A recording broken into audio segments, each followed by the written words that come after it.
রাধে রাধে বন্ধুরা, ধর্মকথা শম্পা চ্যানেলে আপনাদের সবাইকে স্বাগত।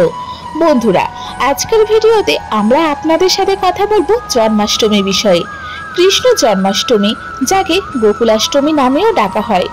সনাতন ধর্মে গোকুলাষ্টমী বা কৃষ্ণ জন্মাষ্টমী একটি অত্যন্ত গুরুত্বপূর্ণ উৎসব, যা ভগবান বিষ্ণুর 10 অবতারের মধ্যে অষ্টম এবং 24 অবতারের মধ্যে 22তম অবতার শ্রীকৃষ্ণের জন্মোৎসব হিসাবে পালিত হয়।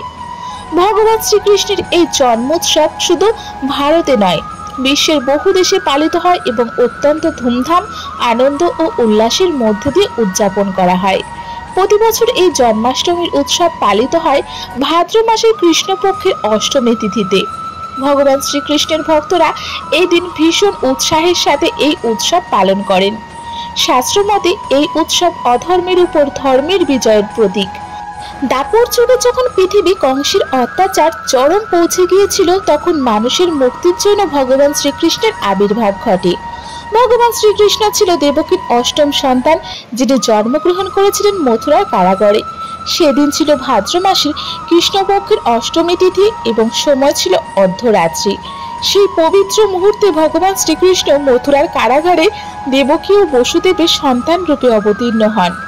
আজকের ভিডিওতে আপনারা জানতে পারবেন 2025 সালে জন্মাষ্টমী কবে, ভাদ্র মাসের অষ্টমী তিথি কখন শুরু ও শেষ হবে, জন্মাষ্টমী কবে পালন করা হবে, জন্মাষ্টমীর ব্রত কবে গ্রহণ করব, রোহিণী নক্ষত্র কখন শুরু ও সমাপ্ত হবে, ভগবান শ্রীকৃষ্ণের জন্মের শুভ মুহূর্তই বা কবে।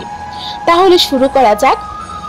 অষ্টমী তিথি শুরু হবে 15ই আগস্ট 2025 রাত 11:39 এবং শেষ হবে 16ই আগস্ট 2025 রাত 9:34। এবার রোহিণী নক্ষত্রের কথা বলি, কারণ রোহিণী নক্ষত্রই ভগবান শ্রীকৃষ্ণের জন্ম হয়েছিল।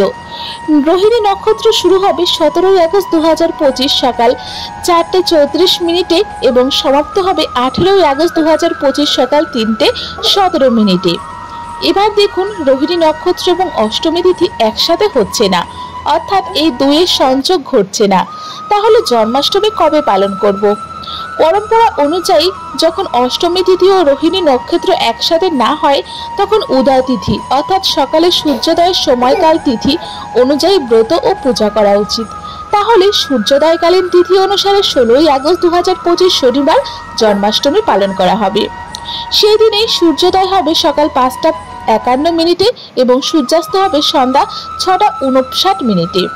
এই দিনে চন্দ্র মেষ রাশিতে অবস্থান করবে। যদিও ভগবান শ্রীকৃষ্ণ জন্মকালে চন্দ্র বৃষ রাশিতে রোহিণী নক্ষত্র অবস্থান করেছিল, কিন্তু এবার অষ্টমী তিথিতে রোহিণী নক্ষত্র যোগ নেই। তাই 16ই আগস্ট মেষ রাশিতে চন্দ্র অবস্থানকালে জন্মাষ্টমী উদযাপিত হবে। 16ই আগস্ট 2025 চন্দ্রোদয় হবে রাত 10:46। ভগবান শ্রীকৃষ্ণের পূজার জন্য অষ্টমী তিথি তথা জন্মাষ্টমীর দিনকে শ্রেষ্ঠতম বলে মনে করা হয়েছে। শাস্ত্র মতে এই দিনে ভগবান শ্রীকৃষ্ণের পূজা করলে মনোবাসনা পূর্ণ হয়। আপনি যদি মনস্কামনা পূরণের উদ্দেশ্যে এই ব্রত করেন ও পূজা করেন, তবে ভগবান শ্রীকৃষ্ণের কৃপায় আপনার সমস্ত ইচ্ছা পূরণ হবে।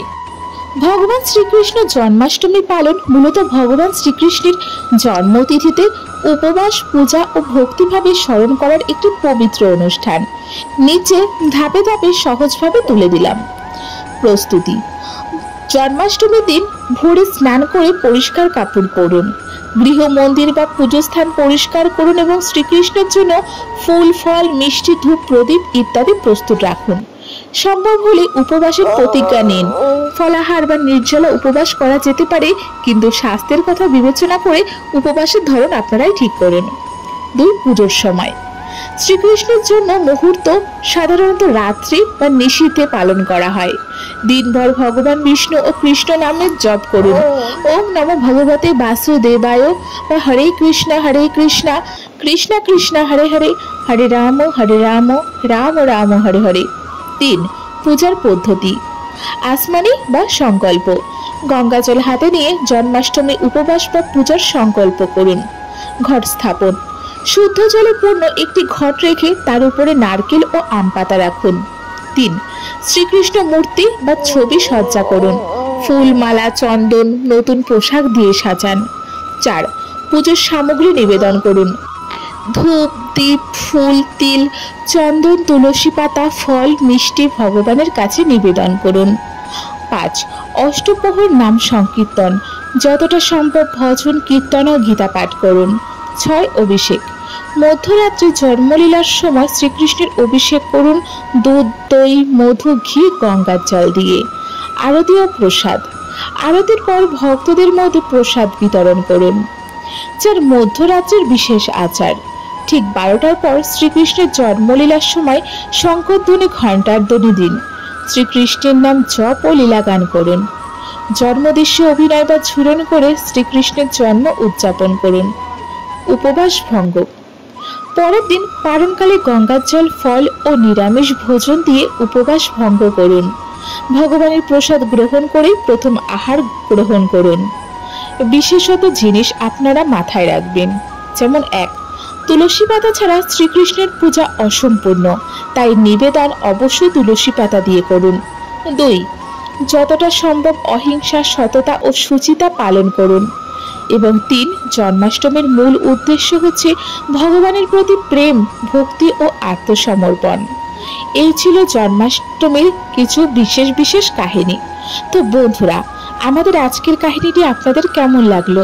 ভালো লাগলে লাইক, কমেন্ট ও শেয়ার করতে ভুলবেন না। সবাই ভালো থাকবেন, সুস্থ থাকবেন। রাধে রাধে।